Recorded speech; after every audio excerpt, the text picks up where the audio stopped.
Good morning. May God's grace and peace be with each of you. Joy, joy, Jesus is coming back. Proverbs chapter 4 verse 23 says, "Keep thy heart with all diligence, for out of it are the issues of life." The questions cited here in this proverb are questions of eternal life.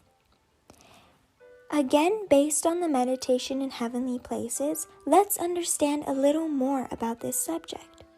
Why are there so many who are spiritual failures, who have unsymmetrical characters? It is because they do not, when they knew the truth, and do not now, begin to practice the truth as it is in Jesus. They do not let Him take away their faulty attributes of character. He whose conversion is righteous carries righteous principles into all his life practices. He only is well grounded in the faith who lives by every word that proceedeth from the mouth of God. There are many who testify daily, "I am not changed in character, only in theory." All may through faith gain a conqueror's crown, but many are not willing to engage in hand-to-hand warfare with their own imperfect dispositions. They retain attributes which make them offensive to God. Daily they are transgressing the principles of His holy law.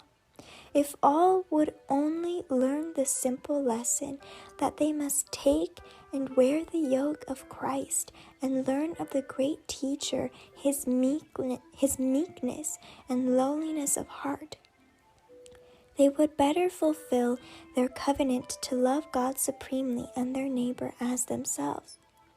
They must begin at the very beginning.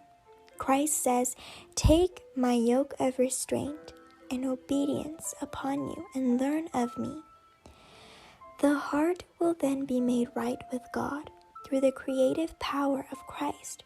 Partakers of the divine nature, they are transformed. The renovating, transforming work must begin in the heart, for out of it flow the issues of life. Oh, how then can lip service be regarded as sufficient? I entreat you, for Christ's sake, do not stop at any halfway place, but press on and press on. Advance to the perfection of Christian attainments. Leave nothing insecure. Watch thyself with all diligence. Remember that you are responsible not to misrepresent Christ in character. Let us not, by our defects, lead others to practice the same sins. Those who claim to have advanced light must reveal the influence of that light in their words, their deportment, their voice, and their actions at all times and in all places. I pray that God is with you today.